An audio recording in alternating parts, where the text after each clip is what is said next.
disampaikan oleh Nabi yang diajarkan kepada Muadz bin Jabal, ya Muadz, atau kama qala Rasulullah sallallahu alaihi wasallam, wahai Muadz, u'allimuka du'aan, aku akan ajarkan kepadamu satu doa.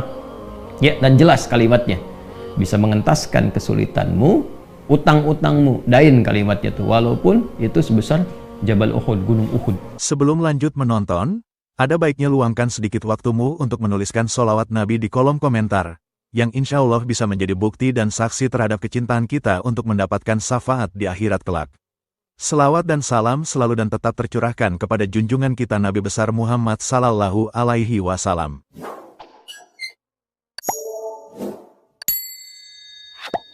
Nah, di antara pelajaran yang pernah disampaikan oleh Nabi yang diajarkan kepada Muadz bin Jabal, ya Muadz, atau kama qala Rasulullah sallallahu alaihi wasallam, wahai Muadz, u'allimuka du'aan, aku akan ajarkan kepadamu satu doa.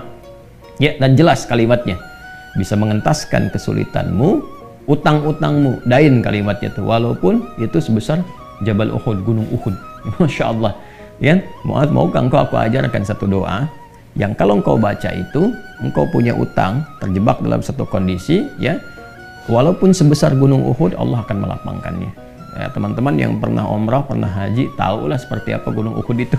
Ya, panjangnya luar biasa dan seterusnya. Itu ilustrasi. Ya, bukan berarti harus segunung Uhud begitu. Gambarannya sebanyak apapun, kalau benar-benar kita terkoneksi dengan Allah, bukankah Allah Maha Kaya, Maha segalanya, yang mudah mengangkat, mudah menurunkan, mudah memberi, mudah juga menghilangkan sesuatu, mengangkat yang baik, memberi yang baik, menghilangkan yang buruk, gitu kan? Dan seterusnya. Maka Muadz tentu mengiyakan, dan Nabi kemudian sallallahu alaihi wasallam memberikan petunjuk doanya, gitu kan? Maka beliau memulai dengan Allahumma, gitu kan? Kalau kita baca ayatnya kan kulillahumma, ya. Nah, kita bisa bacakan langsung potong dari kata Allahumma-nya berdasarkan pengajaran dari Nabi sallallahu alaihi wasallam kepada Muadz bin Jabal. Itu bisa dicek di hadisnya. Allahumma malikal mulki. Coba buka mushafnya ya. Buka mushafnya. Teman-teman buka mushaf ini, mushaf masing-masing di rumah, cari Quran surah ketiga Ali Imran ayat 26. Kan kata kulnya di situ, kalau kita baca Quran harus dibaca semuanya, kulillahumma. Tapi kul itu kan katakan, ya perintah Allah kepada Rasulullah. Nah, kita bisa dalam konteks berdoa, kita bisa langsung bacakan dari Allahumma-nya. Allahumma malikal mulki. Saya ulang ya. Allahumma malikal mulki, tu'til mulka man tasha' wa tanzi'ul mulka mimman tasha' wa tu'izzu man tasha' wa tudhillu man tasha' biyadikal khair innaka 'ala kulli syai'in qadir. Jadi dimulainya dari Allahumma-nya sampai ke ujung ayatnya. Sudah? Dah ya? Kemudian teruskan Rahmanad dunya, Rahmanad dunya. Saya tulis ya, teman-teman itu bisa screenshot ya. Sudah? Rahmanad dunya wal akhirah wa rahimahuma. Asalnya ya Rahman, ya Rahmanad dunya wal akhirah. Karena kita ingin cepat. Biasanya kan orang memohon tuh kalau punya utang pengen cepat dilepaskan kan, maka caranya biasanya dilepaskan huruf ya-nya dan menunjukkan ini fathah untuk menunjukkan ada ya sebelumnya. Asalnya ya Rahmanad dunya wal akhirah. Kita percepat supaya kita minta sesuatu dipercepat. Rahmanad dunya wal akhirah wa rahimahuma tu'tihima man tasha' wa tamna'u minhuma, ya kan? Man tasha'. Allahumma malikal mulki tu'til mulka man tasha'. Ya Allah yang menggenggam segenap kekuasaan, Engkau memberikan kekuasaan pada siapa yang Engkau kehendaki. Wa tanzi'ul mulka mimman tasha', dan juga mencabut, mengambil kekuasaan dari siapa yang Engkau kehendaki. Wa tu'izzu man tasha', Engkau mengagungkan, mengangkat siapa yang Engkau kehendaki. Wa tudhillu man tasha', dan Engkau bahkan merendahkan di antara makhlukmu yang Engkau kehendaki sesuai dengan hukum-hukummu. Biyadikal khair, segala ketetapan kebaikan dan segala kemuliaan ada dalam ketetapanmu. Innaka 'ala kulli syai'in qadir, hanya Engkau yang paling kuasa untuk menetapkan segala hal. Rahmanad dunya wal akhirah, ya Allah yang maha pengasih, yang sempurna kasihnya dalam urusan dunia dan akhirat. Wa rahimahuma, dan sempurna kasih sayangnya dalam segala urusan dunia dan akhirat. Tu'tihi man tasha', Engkau memberi siapapun baik di langit ataupun di bumi kepada siapa yang Engkau kehendaki. Wa tamna'u minhum man tasha', Engkau pun bisa mencegah apapun terjadi bagi siapapun makhlukmu di langit ataupun di bumi. Jadi kita mengambil dua hal nih, yang baik Allah kasih, dari yang buruk-buruk dicegah, gitu kan? Kemudian ini yang paling indah, aghnini bi rahmatika, ya Allah lapangkan aku Agni itu dari kata ghina, aghna yughni, agni. Asal katanya dari kata ghina, sesuatu yang lapang dari segi harta. Kayakan. Kadang diambil majas untuk mengayakkan hati. Di sini maksudnya ke materi. Kayakan aku ya Allah, berikan aku kecukupan yang melapangkan aku, ya kan, dari urusan-urusanku. Maksudnya ini terkait hutang. Birahmatika, dengan rahmatmu. Ya ini bahasanya indah sekali. Ini balaghahnya tinggi banget ya. Ya kalau kita ambil ke bahasa kita kan begini. Ya Allah, yang paling sayangkan Engkau. Yang paling punya kan Engkau. Yang menguasai dunia dan akhirat kan Engkau. Yang memiliki kebaikan kan Engkau. Yang mencegah dari segala yang sulit pun kan Engkau. Yang punya solusi semuanya Engkau. Maka dengan kepasrahanku kepadamu dan pengakuanku atas semua rahmat dan kekuasaan keagungan yang Engkau miliki, aku memohon dengan rahmatmu, dengan kasihmu. Hanya Engkau yang sayang ya Allah, yang bisa menyelesaikan urusanku. Ya, dan dengan rahmatmu aku mohon yang bisa melapangkan keadaan hartaku untuk melunasi utang-utangku. Kalau aku memohon kepadamu saja dengan segala kasih sayangmu, kepada sifat sayangmu, ya kan? Kalau aku memohon dengan segala sayangmu belum kau kabulkan, maka kepada siapa lagi aku mesti mohon? Sedangkan kau yang paling sayang kepadaku. Kalau yang paling sayang saya tidak memberi, lantas kepada siapa saja? Ya, kepada siapa lagi aku mesti memohon? Maka aku mohon ya Allah, lapangkan keadaan diriku dengan sayangmu itu, sehingga aku tidak memohon dan meminta lagi kepada selainmu. Ini ya, aghnini birahmatika an rahmatin man siwak. Ya Allah, semua orang sudah mengatakan nggak bisa, ini nggak mungkin, ini nggak mau, itu tidak. Maka aku memohon kepada yang paling sayang kepada aku.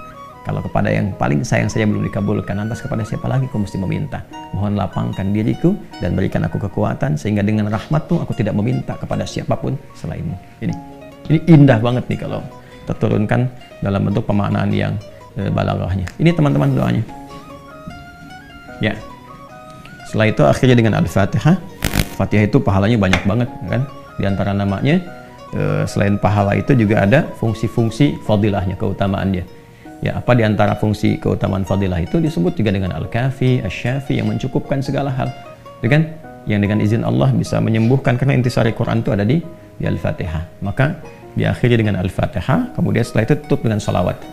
Tutup dengan salawat. Nah, nanti ada hadis lain yang mengajarkan kaitan antara hutang dengan memperbanyak salawat kepada Nabi Muhammad SAW.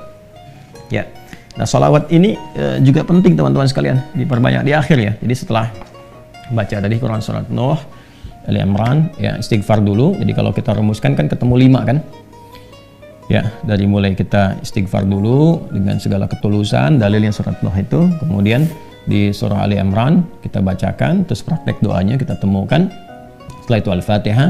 Setelah itu kemudian salawat kepada Nabi Sallallahu Alaihi Wasallam. Jadi di hadis lain ada seseorang yang diajarkan oleh Nabi Sallallahu Alaihi Wasallam untuk memanfaatkan, nah ini dia, kapan waktu, di pertengahan malamnya.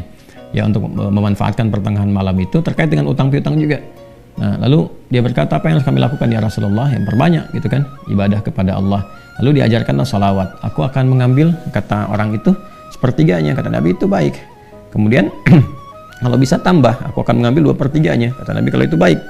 Lalu kalau bisa tambah, aku akan mengambil keseluruhannya. Ketika orang itu menghidupkan salawat di akhir-akhir malam itu, ya maka Nabi SAW langsung berkomentar, kama qala Rasulullah SAW, maka Allah akan mencukupkan, bahkan melebihkan apapun yang kamu rasakan gitu ya, yang kamu hadapi. Nah, itu beberapa ulama menempatkan bab itu dalam pengantasan utang piutang.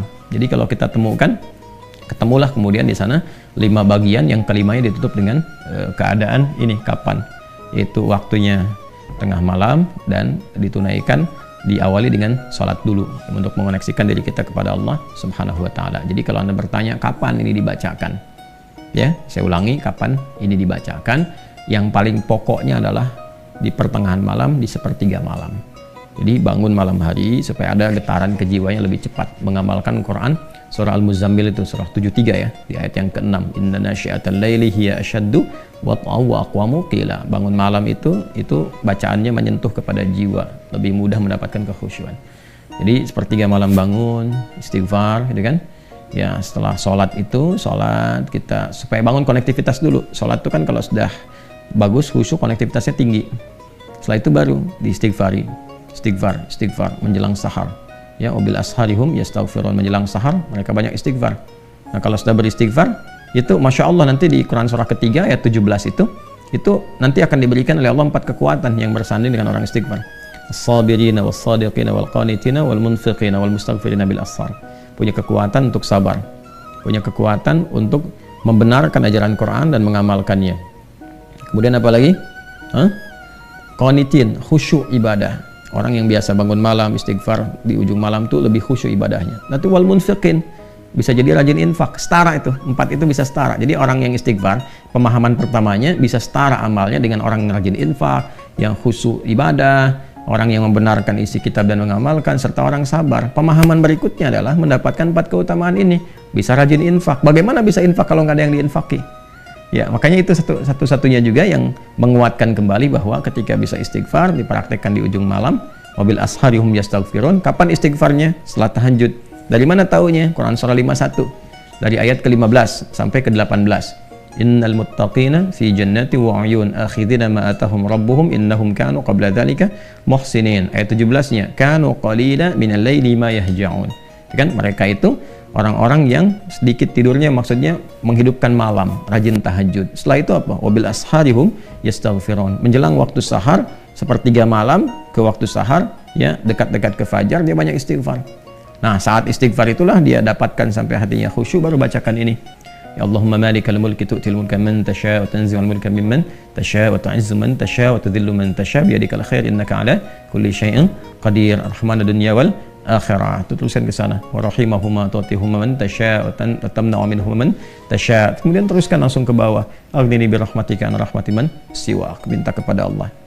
Ya, setelah itu boleh sertakan kemudian bahasa-bahasa kita minta. Terus baca Al-Fatihah, tutup dengan salawat kepada Rasulullah sallallahu alaihi wasallam.